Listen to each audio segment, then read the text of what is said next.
All right, fifth graders, we are back for another read aloud from Save Me a Seat. We left off in the lunchroom, and Ravi was just running away because Dylan decided to reveal himself, and he made up a nickname for Ravi, and it's not a kind one at all. He called him Curryhead. Chapter 25, Ravi. So here I am in the boys' bathroom. It's the only place I could think to go. After I wash my face and rinse my mouth, I look in the mirror and I don't even recognize my own face. No one has ever humiliated me like this before. I thought Dylan Samreen wanted to be my friend. Luckily, no one else is in here. All three cubicles are empty. I hang my backpack and jacket on a hook and pull down on one of the toilet seats and sit down clutching my tiffin box tightly to my chest. Everything has changed. I am no longer the person I was before. I am Curryhead now. Curryhead who has no friends and can't speak English. Curryhead who smells bad and doesn't know how to do math or play baseball. At Vidya Mandir, I was like Dylan Samreen, a popular boy who everyone wanted to sit with in the lunchroom. Now, I am sitting on a toilet in the boys' bathroom, hiding from a bully. I think about Ramaswamy and how I teased him about his big belly, laughing when Mr. Das whipped him with a neem twig. Suddenly it dawns on me. I am the Ramaswamy of Albert Einstein Elementary School. Curryhead, a loser, and the butt of a joke. It seems I'm getting a taste of my own medicine. And that's the end of Wednesday.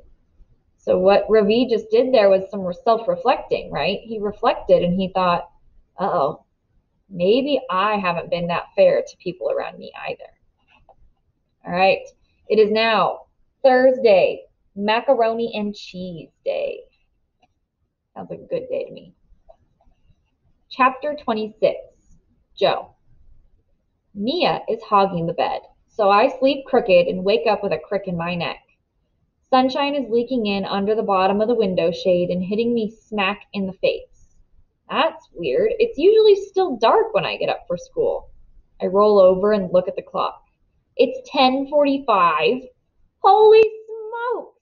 I shout, jumping out of bed. I throw on some clothes, shove my homework in my backpack, and run downstairs without even tying my shoes. My parents are sitting at the kitchen table drinking coffee. What's going on? I ask my mom. Why didn't you wake me up? And aren't you supposed to be at work? Bertie from the kitchen crew offered to cover for me, and you're not going to school today, my mother says quietly. I'm not? Are you going to say hello to your old man? My dad asks. I go over and give him a hug. I haven't seen him in over a week, and since he doesn't shave when he's on the road, his beard is pretty scratchy. Is it my imagination, or did you grow another foot while I was gone? He asks. I don't know, I say. Maybe. Does somebody want to tell me what's going on? Have a seat, Joey, my mom says. I'll get you your breakfast. Usually on school days, I eat a couple bowls of cereal and a smoothie in the morning. But my mother has made me huevos rancheros.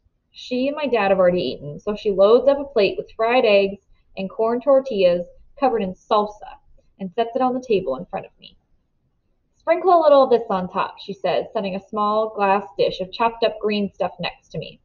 It's cilantro, filled with vitamin K. Let me know if you want any hot sauce, too.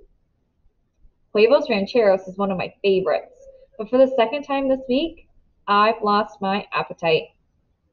Are we going to have another family meeting? I ask. My parents look at each other.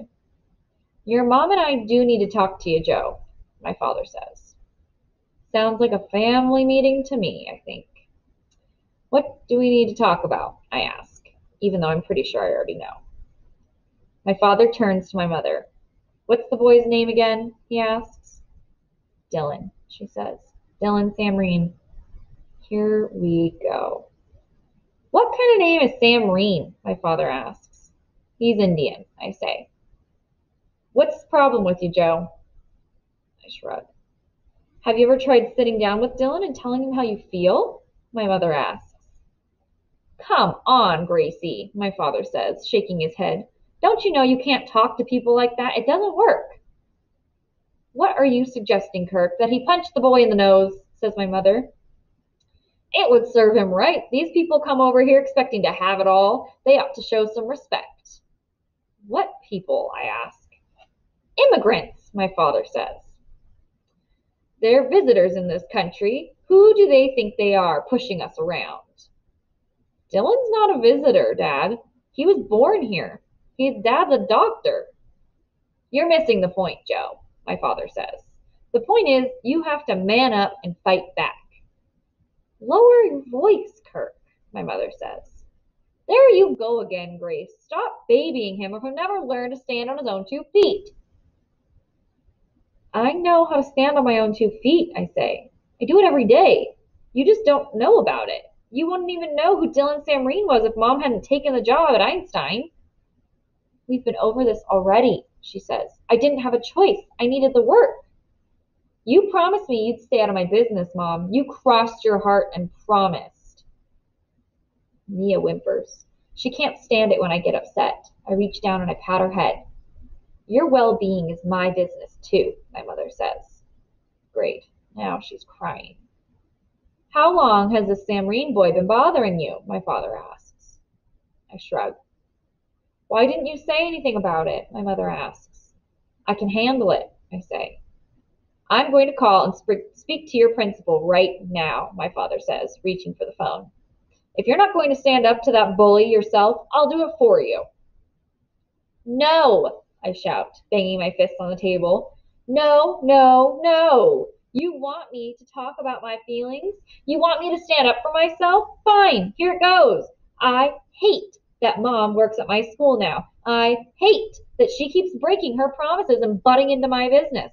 I hate that she has to wear that stupid apron and blow that stupid whistle in front of everybody. I hate that you're never home anymore, Dad. And I hate that you think it's okay to call up my principal without even asking me how I feel about it first. I hate that you're always telling me to man up and that you don't like people who aren't like you. Indians, you mean? He asks. No, Dad, I mean me. What are you talking about? He says. You think I don't like you? Why don't you ever turn down the TV when Mom asks you to? I ask him. Now wait a second, my dad says. I'm not the bad guy here. I'm only trying. Let him finish, Kirk, my mom says, reaching over and putting her hand on his arm. It kind of feels like I'm throwing up. I can't control what's coming out, and it's not going to stop until I'm empty. I hate that the kids think I'm dumb and that teachers don't like me. I hate being afraid to raise my hand, even when I know the answer. I hate that I'm taller than everyone else in my class, including my teacher, and that my only real friend is a dog. Most of all, I hate Dylan Samreen because he never, ever lets me forget who I am. That's how I feel. Are you happy now? I ask. And then I pick up my plate, scrape the eggs into the trash, and go upstairs to my room. And that's the end of our read aloud for today.